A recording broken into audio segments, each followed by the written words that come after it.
Masih di tema Journey of Faith, cuma dalam minggu terakhir. Hari ini gue kasih judul khotbah Ujung Perjalanan. Sedap ya, karena kita sudah di ujung tahun, sudah di ujung Januari. Tapi kasihku, hah? Ngomong apa sih? Dilepas dulu baru ngomong.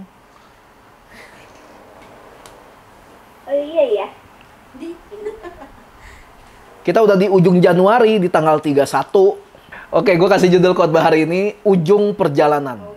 Kalau ngomong perjalanan, semua perjalanan itu pasti ada ujungnya. Nggak mungkin nggak ada ujungnya. Semua perjalanan. Semua perjalanan itu pasti ada akhirnya. Sekalipun kita nih jalan-jalan tanpa tujuan ya. Kita jalan nggak ada tujuannya, jalan aja gitu. Itu pasti ada ujungnya gitu. Pulang ke rumah. Pasti. Nggak mungkin nggak. Jadi setiap perjalanan itu ada akhir. Ada akhirnya. Kalau kita ngomong paling akhir dari perjalanan kita ya, mati gitu. Kematian itu akhir dari akhir perjalanan kita. Mau kemana gitu, pasti ada akhirnya. Nggak mungkin perjalanan tanpa akhir itu nggak mungkin ada. Pasti ada akhirnya, cuma nggak tahu kapan gitu ya. Kalau kita ngomong sebuah ilustrasi nih, dalam perjalanan trip atau traveling, apalagi yang jauh gitu ya, pasti kan kita ada berhentinya. Entah buat buang air kecil gitu, atau buat beli souvenir, buat makan, beli cemilan, beli hadiah gitu ya. Waktu itu gue sama Livi, kita pernah trip ke Jawa ya, keliling Jawa. Itu kan kita ada berhenti-berhentinya kan ya, buat makan, buat beli oleh-oleh, buat apa lah. Atau berhenti di transit gitu loh. Jadi kita ke hotel mana, di kota mana gitu, itu ada berhentinya. Itu ada berhentinya. Tapi belum akhir gitu kan. Itu belum akhir perjalanan kita. Dalam sebuah perjalanan pasti banyak gitu yang kita lihat. Apakah yang kita lihat itu ada sebuah pemandangan terbuka, lihat gunung, lihat sawah, lihat gedung-gedung, lihat orang demo gitu ya. Kebetulan kalau kita lewat ada begituan. Atau kita lihat jalan tol gitu, lihat ada orang-orang, lihat rumah gitu, ada rumah jadul, rumah modern ya, dan lain-lain. Itu dalam perjalanan kita pasti ngelihat begituan. Dan dalam sebuah perjalanan kita bisa memilih untuk diem aja dari pergi sampai nanti di tujuan, atau kita mau berkomunikasi dengan sesama penumpang di alat transportasi yang kita pakai itu. Mungkin naik bis ya, ngomong sama sesama penumpang, naik mobil gitu, naik motor sama orang yang lu bonceng mungkin, atau bisa berkomunikasi dengan orang yang kita jumpai di jalan. Itu kita bisa milih gitu, mau diem aja atau pilih ngobrol-ngobrol gitu. Setelah kita tahu kalau setiap perjalanan itu ada ujungnya, muncul satu pertanyaan, yaitu dapat apa kita di dalam perjalanan itu? Kita dapat apa? Kita dapat apa dalam perjalanan kita yang kita lagi tempuh nih? Kita dapat apa nih di tengah jalan sebelum nyampe tujuan? Kita buka nih firman Tuhan. Filipi 3 ayat 13 sampai 14. Demikian firman Tuhan. Saudara-saudara, aku sendiri tidak menganggap bahwa aku telah menangkapnya. Tetapi ini yang kulakukan. Aku melupakan apa yang telah di belakangku dan mengarahkan diri kepada apa yang di hadapanku. Dan berlari-lari kepada tujuan untuk memperoleh hadiah. Yaitu panggilan surgawi dari Allah dalam Kristus Yesus. Ini kata Paulus. Tujuan kita dalam sebuah perjalanan menentukan tingkat antusias kita terhadap perjalanan itu sendiri. Kalau tujuannya cuma buat habisin waktu, ya nggak bakal antusias amat gitu. Apalagi kalau tujuan perjalanannya kita itu untuk ketemu dengan orang yang kita nggak suka. Tawarin. Sel, nongkrong yuk. Mana? Wakaka. Oh gitu, kita berdua aja. Bertiga sih. Siapa yang satu lagi? Johan. Halo. Antusiasnya pasti drop. Wah, tapi coba gini. Sel, nongkrong yuk. Gue udah di Wakaka nih. Ah, males aku. Yakin lo? Yakin. Gue sama Vivian lo. Nah, datang pasti. Gue gitu. Lain antusiasnya. Ya kan? Ngaku loh. Terus gue kirim foto gue lagi sama Vivian. Yang marah bini gue, bukan lu sih tapi kayaknya. Gitu. Oke, itu contoh ya. Betul ya, tapi ya. Tujuan kita menentukan tingkat antusias kita terhadap perjalanan itu sendiri. Setuju? Setuju. Oke. Tapi itu kalau misalnya yang kita nggak suka nih, atau tujuan yang kayak ya gimana gitu, nggak bikin kita semangat. Tapi kalau misalnya Livi dapat telepon nih dari sebuah developer perumahan mewah. Ayo mikir ujungnya kemana nih? Dia dapat telepon nih dari seorang developer perumahan mewah gitu. Halo, dengan Kak Livi gitu. Biasanya Livi kalau ditelepon orang yang nggak terlalu kenal, iya siapa nih? Gitu. Agak galak-galak gimana gitu ya. Enggak, itu gue. Itu gue kayak gitu, galak-galak gimana gitu. Apakah ini Kak Livi bener? Iya bener, kenapa? Saya dari perumahan gitu ya. Saya dari Dominika Property gitu. Sebuah perusahaan mewah di daerah Cikupa misalnya gitu. Ini saya kemarin kakak tuh make upin anak dan istri saya ya. Waduh gila, saya langsung jatuh cinta ulang loh. Padahal hari itu saya udah kepikir pengen cerain istri saya aja lah karena ya udah tua. Begitu kakak make upin, saya langsung jatuh cinta lagi kak gitu bisa. Gini kak, kakak bisa datang nggak besok ke klaster kami, salah satu klaster, untuk milih satu rumah mewah buat kakak pakai jadi milik. Kita mau atur surat tanahnya nih atas nama kakak. Ayo gimana? Ya mau lah. Semangat gak? Apa? Oh gitu, ya udah besok deh. Apa gitu? Enggak kan? Semangat. Hah, bener, cincang. Ya, biasa kan gitu kan? Kalau semangat gitu, cincang. Cincang keling gitu. Pasti semangat lah. Enggak mungkin. Oh iya ya udah besok gua datang. Aduh, rumah mewah lagi. Enggak gitu kan? Enggak gitu kan? Enggak mungkin enggak semangat kan kalau kayak gitu kan? Kenapa? Ada tujuannya. Ada besoknya dia dalam perjalanan ke sana pasti semangat dan malamnya pasti udah kebayang-bayang dalam mimpi, akhirnya nggak bisa tidur, guling-gulingan nggak jelas. Gitu. Seneng gitu loh.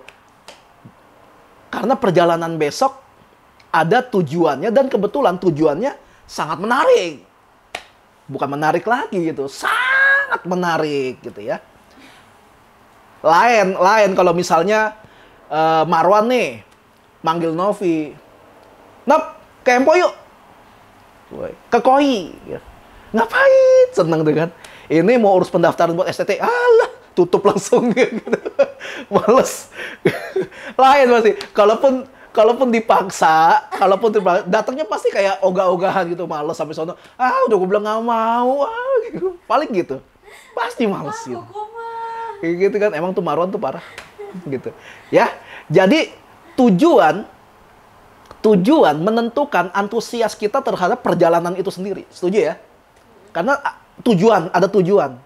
Dan tujuannya nggak menjamin ini bakal seneng apa nggak. Tergantung tujuannya apa. Tujuan kalian dalam perjalanan itu ngapain, ada apa gitu. Nah kita lihat Kisah Para Rasul pasal 16. Demikian firman Tuhan. Pada suatu kali ketika kami pergi ke tempat sembahyang itu, kami bertemu dengan seorang hamba perempuan yang mempunyai roh tenung. Roh tenung itu kayak dukun, mantra-mantra gitu lah ya. Dengan tenungan-tenungannya itu, tuan-tuannya memperoleh penghasilan besar. Ia mengikuti Paulus dan kami dari belakang sambil berseru. Katanya, orang-orang ini adalah hamba Allah yang maha tinggi.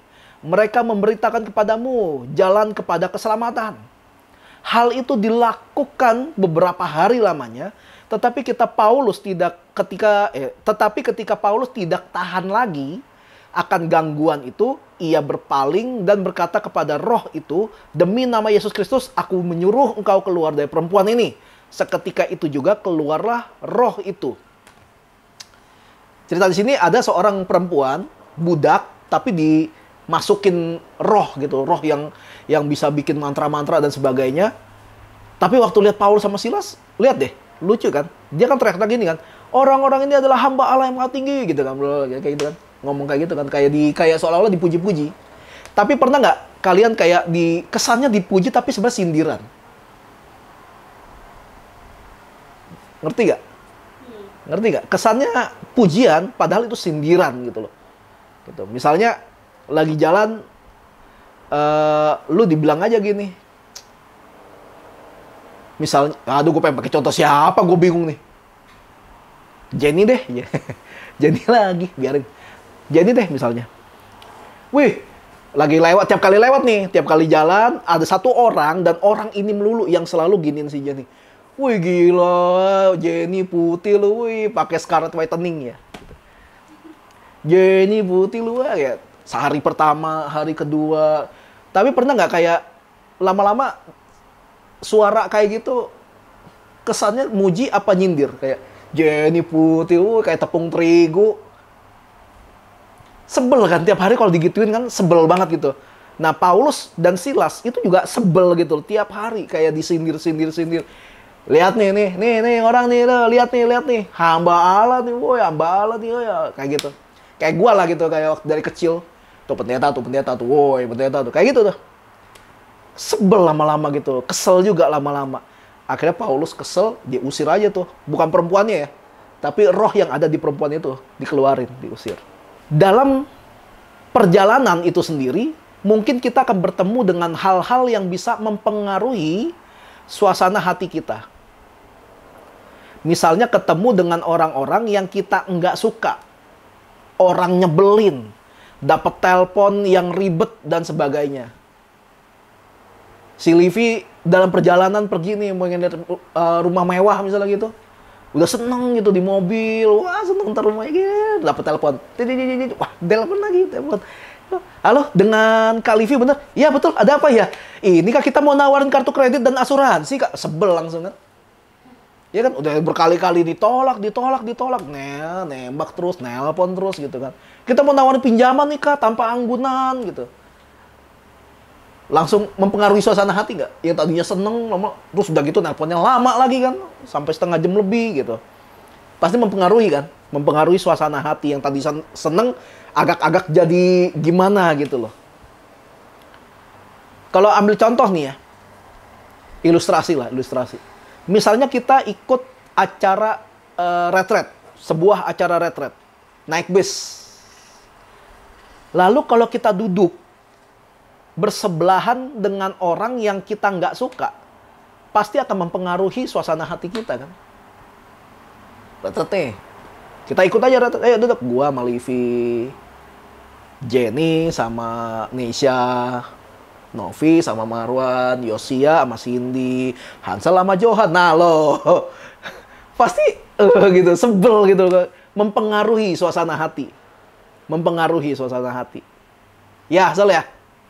Pasti mempengaruhi, nggak mungkin nggak. Kita ini sedang dalam perjalanan iman menyambut Yesus datang lagi. Hati-hatilah memilih dengan siapa kita berkomunitas. Hati-hati kita dalam memilih teman. Kita harus hati-hati. Enggak semua orang punya kapasitas untuk jadi orang yang tepat untuk jadi teman sekerja kita gitu loh. Enggak semua orang punya kapasitas itu. Banyak yang bilang gini, jadi orang tuh jangan suka milih-milih teman. Bener gak? Pernah denger kan? Jadi orang tuh, atau ceritain orang lain tuh dia tuh kayak gitu tuh karena dia nggak pernah milih-milih teman gitu. Ya tapi kita bahas orang yang suka ngomong kayak gitu deh. Jadi orang tuh jangan suka milih-milih teman gitu. Sekarang gua tanya balik, yang bener lu nggak milih-milih teman? Kamu milih-milih teman nggak? Milih. Gua juga milih, apalagi. Yang bener nih, yang suka ngomong, jangan milih-milih teman gitu. Kalau kita tanya balik, yang bener lu nggak milih temen. Gue nggak percaya semua orang pasti milih temen. Nggak mungkin nggak milih temen. Yesus saja itu milih-milih siapa yang jadi rasul. Cuma 12 dari ratusan pengikut Yesus itu cuma 12 yang dipilih. Yesus milih duduk bareng sama pemungut cukai dan pelacur daripada sama ahli agama. Tapi bukan berarti Yesus nggak pernah duduk sama ahli agama ya. Tapi lebih sering Yesus tuh duduk bareng sama pemungut cukai dan pelacur dan orang-orang yang lain lah gitu, yang tangannya buntung lah, kakinya gimana, copot segala macam. Tapi Yesus walaupun tongkrongannya sama orang-orang kayak gini, tiap weekend pasti ke rumah ibadah. Nggak mungkin enggak Yesus.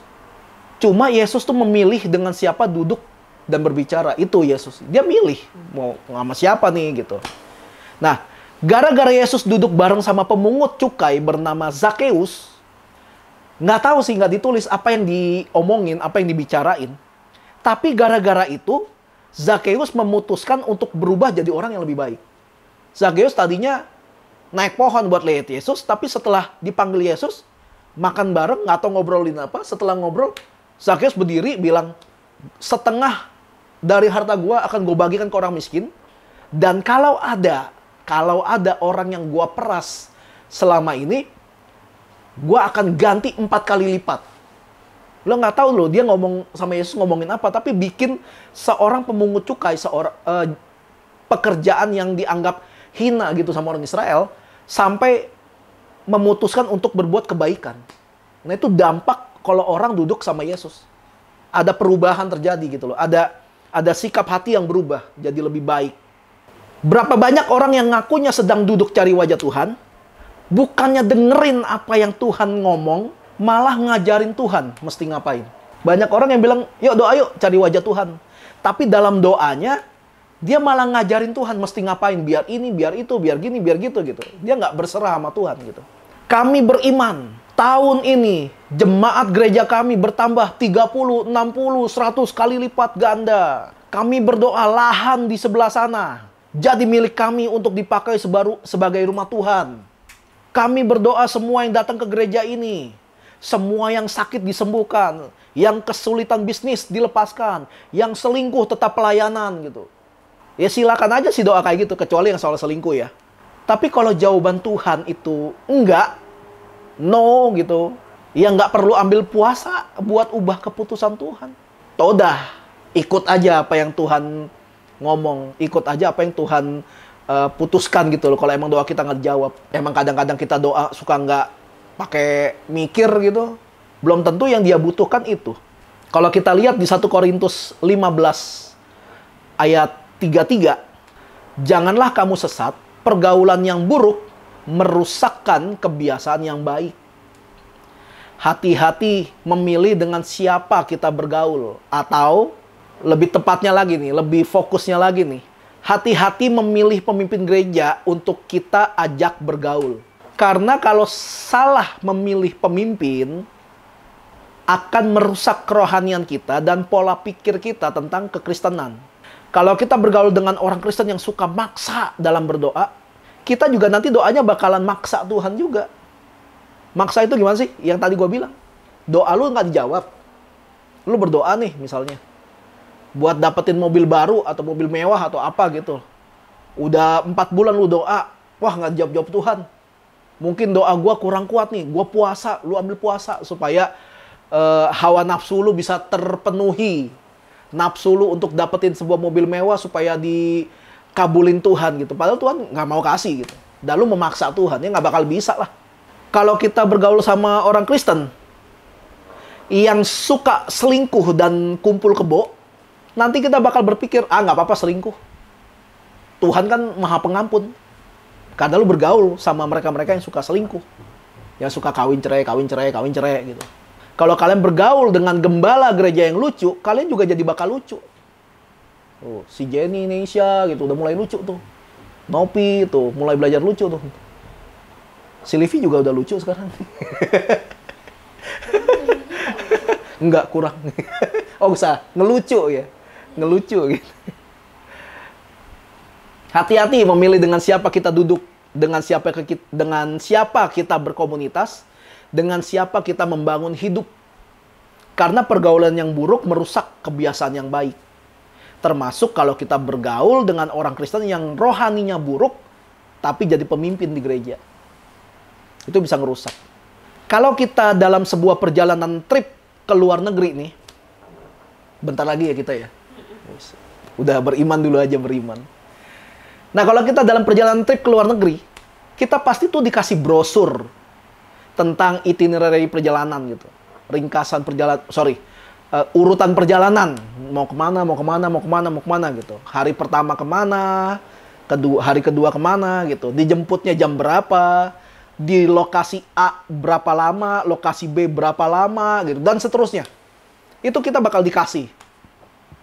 Ketika kalian baca, terus kalian nggak ngerti, kalian bisa tanya tour guide. Ini gimana sih? Ini gimana ya? Ini gini gitu.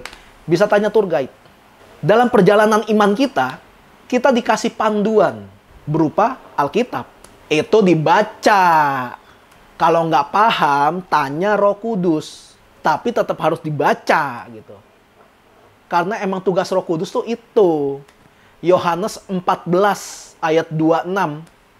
Tetapi penghibur, yaitu Roh Kudus, yang akan diutus oleh Bapakku dalam namaku, dialah yang akan mengajarkan segala sesuatu kepadamu dan akan mengingatkan kamu akan semua yang telah kukatakan kepadamu. Dibilang dialah yang akan mengajarkan segala sesuatu kepadamu dan mengingatkan kamu akan semua yang telah kukatakan kepadamu. Buat yang malas baca Alkitab, gimana mau diingetin sama Roh Kudus tentang apa yang Yesus katakan kalau baca Alkitab aja males? Kan perkataan Yesus semuanya di Alkitab. Berarti kalau nggak pernah baca Alkitab, gimana bisa terima peringatan dari Roh Kudus? Karena kita nggak tahu apa-apa soal yang Alkitab katakan, otomatis kita nggak tahu apa-apa tentang yang Yesus katakan. Contoh nih ya. Misalnya kalian dipercaya memimpin perusahaan, terus harus milih tim. Oh, lu doa tuh habis itu tuh, puasa kali. Doa, Tuhan yang mana ya gue harus pilih siapa ya buat jadi tim gue buat sesi ini, sesi itu, buat bagian ini, bagian itu. Lu berdoa tuh. Nah, ketika harinya, lu mulai milih. Lu pilih si A, si B, si C, si D, dan seterusnya lu pilih. Begitu sampai si G, lu ragu. Lu ragu mau pilih dia. Terus Roh Kudus ingetin. Ingat, Yudas. Di kepala kalian apa artinya?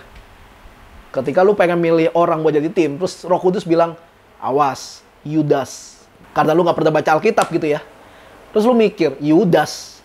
Oh, Yudas saudara Yesus. Kan ada Yudas satu lagi, Yudas saudara Yesus. Oke, kalau gitu lu masuk gitu. Padahal maksudnya Yudas Iskariot. 2 bulan kemudian bangkrut gara-gara lu salah pilih orang. Ya gimana mau diingetin? Karena yang diingetin semuanya nggak ada yang masuk di kepala lu sebelumnya.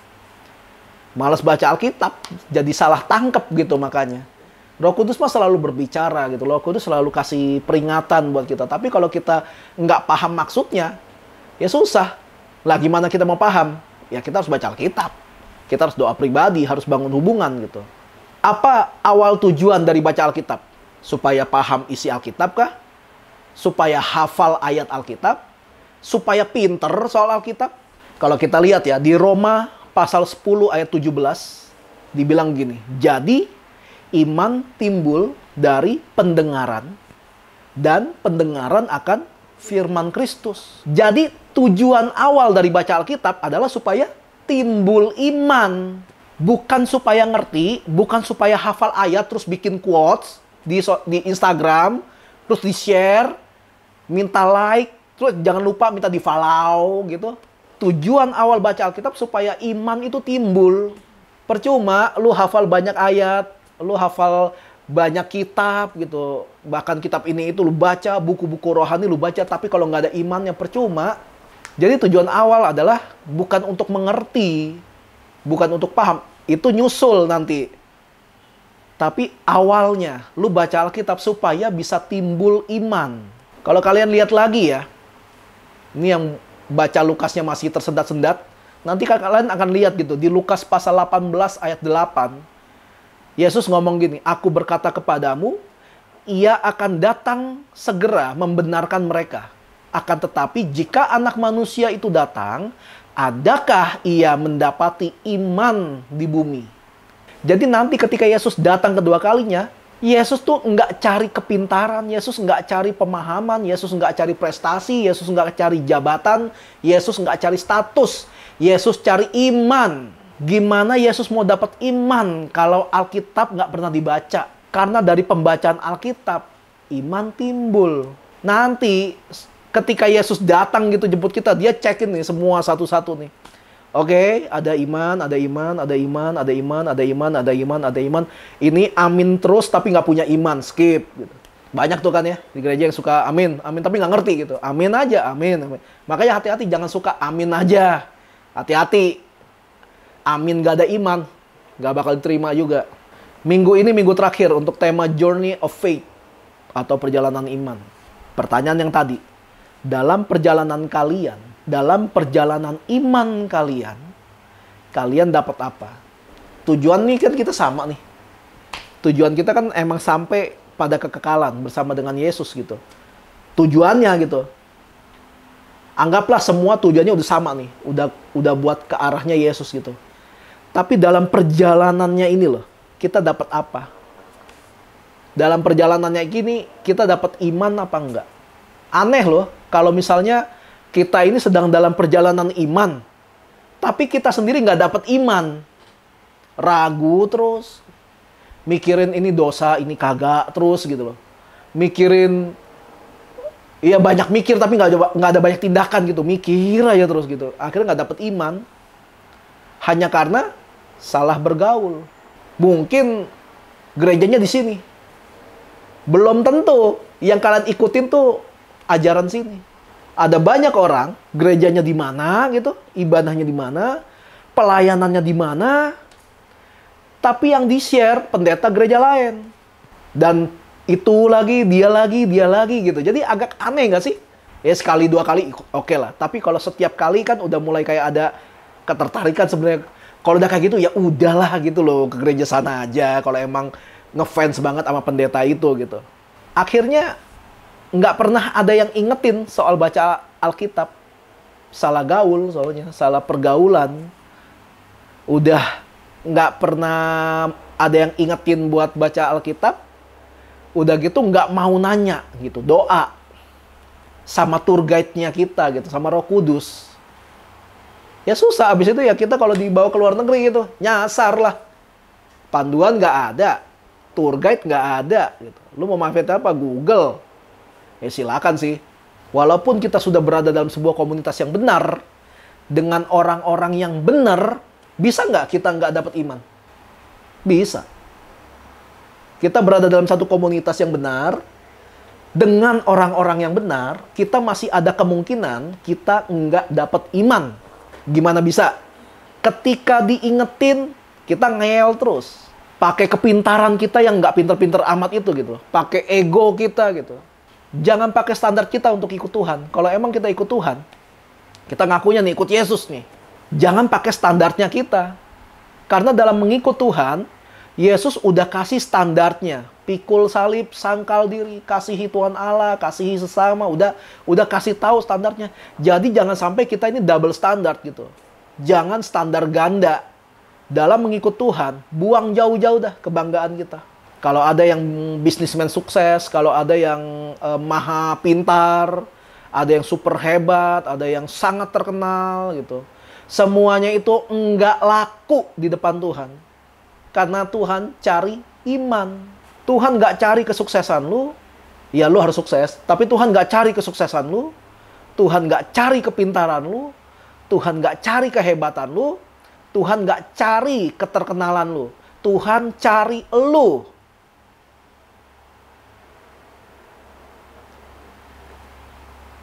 Jadi dapat apa nih? Dalam salah satu perjalanan iman kita di home.